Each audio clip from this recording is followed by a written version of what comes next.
Sarah, this building is burned to a crisp. We're going to pan off just a little bit so you can see a little bit closer how the fire destroyed the 3 apartments here, as well as the car that was sitting out front. Sarah, for a week, police and the community have been searching for Tiana Sims, and this morning she's safe in the state's custody, but her mother is in jail. Well, Sarah, since the last time we talked to you, the rain out here has picked up and has gotten heavier and heavier. I'm standing in about 2.5 feet of water that has filled the parking lot of Fountain Blue Apartments here in East Ridge. For the weekend, these waters receded, allowing crews to rev up their search for the missing boaters. On Saturday, they found 1 body. On Sunday, they found another just a few hundred yards away. Now, authorities believe the first body they found is that of Jeremy Landers. The body was found along the boat docks. Then, less than 24 hours later, family and friends got more news. Authorities say they found Jamichael Russell around 8 o'clock Sunday morning, just about a half a mile down from Rivermont Park boat ramp. This brings an end to a search that has lasted nearly a week after the 2 fell into the water when their boat capsized. This accident is one of several that have happened since the boating season began. Those river currents are so strong it doesn't take a lot of water, and you can drown. You know, if you can't touch bottom and stand up, then you can drown. And in swift water especially, you know, it doesn't always take those great depths to get into trouble. Now, there was a 3rd man in the boat when this happened, which was Lander's stepfather, and he was able to make it safely back to shore. All weekend while the search was going on, family and friends gathered at the Rivermont Park boat ramp, and there is no word yet on funeral arrangements, but you can depend on us to continue following this story. Reporting live from the Tennessee River Park, Amanda Shropshire, News Channel 9. Back to you. Through a maze of caution tape, Alonzo Hayward's family stares at his dead body lying on a porch. Investigators take pictures and place evidence tags to figure out what happened. But we talked to Alonzo's older brother, James, who says he saw the whole thing. He was suicide. He was not trying to harm no one but himself. And the way they handled it, it was all wrong. This McDonald's is where everything started. Around 4:30 this morning, police say they drove up to find the depressed 32-year-old holding a rifle to his throat. Family members tell us they pled with Hayward to put the gun down. Instead, he led officers from the McDonald's to this porch where officers tased him. When he didn't calm down, 6 officers shot him multiple times. I feel bad. I'm really hurt. I'm really hurt. During a press conference this morning, Police Chief Freeman Cooper tells us the reason police shot Hayward is because he pointed his rifle toward them. There were multiple shots fired by these officers, but at this time we do not know how many shots were fired or how many times the suspect was shot. But family members say for Hayward, who was depressed because he couldn't see his daughter, it was several times too many. He was shaking because they were still tasing him. I could hear the taser. He clenched the gun out of a reflex, and that's when they shot him. I'll say it fed about 10, 15 times. Why they had to shoot him like that? They shot him about 15 times, reloaded and shot him again? That do not make any kind of common sense. We'd be clinging to each other right now.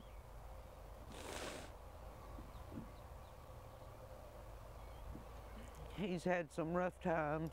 But rough times got worse. At 4 o'clock this morning, while Anita Rasmus and her husband Terry were sleeping, the world came crashing down. The wind wasn't blowing, it wasn't raining or anything like that. The tree just came over and fell on top of the trailer. Neighbors say they heard the cracks from across the grounds. Anita and her husband were pinned inside for hours. Just talking to each other and saying we love each other and our goodbyes and stuff like that, just in case neither one of us made it. Anita says she squirmed to the phone and called 911, but when the ambulance came, it was too late for Terry Rasmus. Limbs had fallen through their bedroom, into his chest, and on his head. My husband was under the worst of the weight of the log, so firefighters tried to get him out, but they weren't able to get him out soon enough. At 51, Terry Rasmus, who recently had his leg amputated due to diabetes, died at the hospital. He started praying that God would take him quick,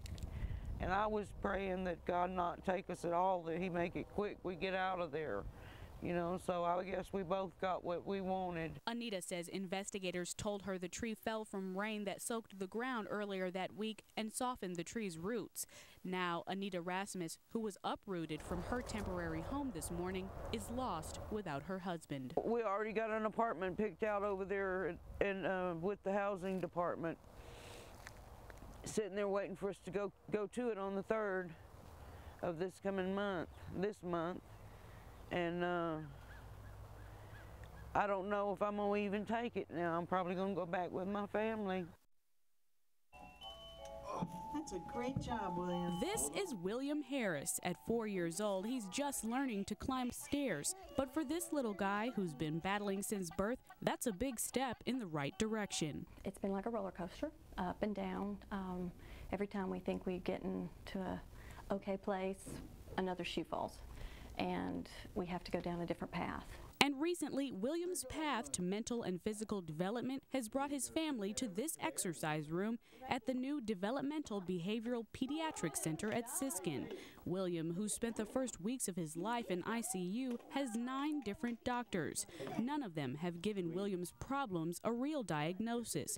But the Harrises hope the new center will keep William's progress rolling right along. All of his doctors agree that there is something, they just can't put their finger on it, and the missing part, the missing puzzle piece that we've not had for William is the pediatric behaviorist.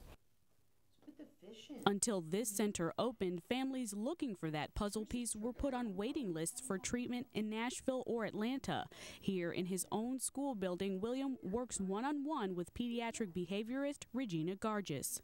The earlier you can identify a problem and the earlier you can get a child into services, the better the long-term outcome. This has been a blessing in and of itself, just the fact that, one, we don't have to travel with him. The Harris family accepts doctors may never find a diagnosis for their son, but this little smile and infectious laugh reminds them each tiny step is a milestone. There's just a little bit more in there that's just untapped. And we just keep untapping, and we don't know what his potential is, but his daddy and I have, you know, still real big hopes for him. Amanda Shropshire, News Channel 9. Gerald Toney Sr. places flowers on a memorial for his son. The memorial lies in the very spot where 8-year-old Gerald Toney Jr. was struck by a passing SUV. I changed my life for him, and now that he's gone, I really don't know where I start. What should I do? Tony says Gerald was walking with several East Ridge Elementary students to the bus stop on Wakulla Road.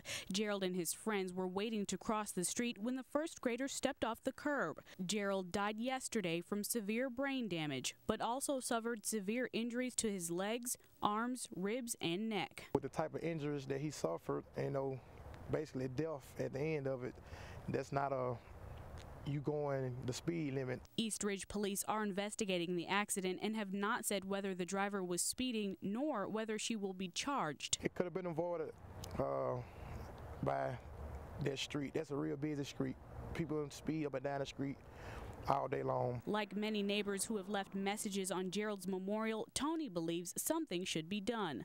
But until then, he hopes the flowers, stuffed animals, and cross will serve as a reminder to people passing to slow down. It hurt me, my family, and friends to know that he's gone and been taken away from us at an early age.